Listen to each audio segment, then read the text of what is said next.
Okay, today my video is about reflecting on God's existence. So I've done a graph and I will talk you through it. So basically most of the people, either they believe in God or they disbelieve in God. There's only two options.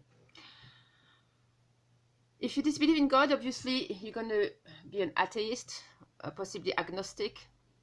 If you believe in God, whether it's been through deductive reasoning, through the culture, through the observation of creation, you're going to acquire a certain belief.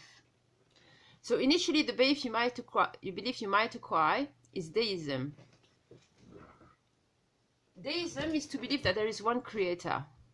But then the missing information for deism is how can we be sure that deism is linked to monotheism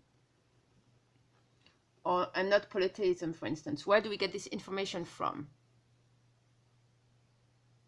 So we're just making an assumption that the creator is one, but we don't have any written proof confirming this information. So when we talk about deism, we're just making an assumption that there's a creator based on the, as I said, deductive reasoning, looking at the universe, seeing the fine-tuning, the intelligent design, and all this leads to believe there is a higher entity. But we don't have information about the higher entity. So the next step that leads us to theism is actually all the information that is found in the scriptures and in the lives of the prophets. Without this, without the scriptures, we do not know who is God and what is the purpose of life. So we need this information about God to establish who is God. So this is why theism makes more sense, because it's based on written information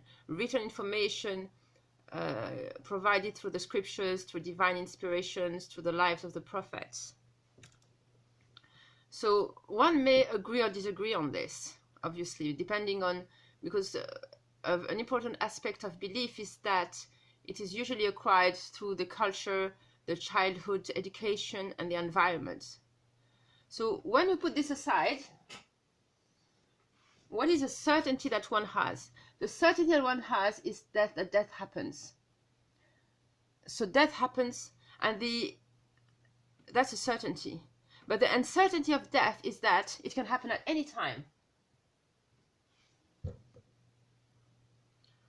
So the theory of Pascal Weger was that because we don't know when death happens, and the belief in God is a possibility, wouldn't it make sense to believe in God just to be sure that you are successful in the hereafter? I think this is just one aspect of faith. I wouldn't base anything on this, everything on my belief. My belief is based on God's existence being true, but I think it's an additional aspect because of this. As we don't know when death happens, it is worth looking into the religious aspect. It is worth investing in your spirituality, because you don't know when death happens. That's the main point.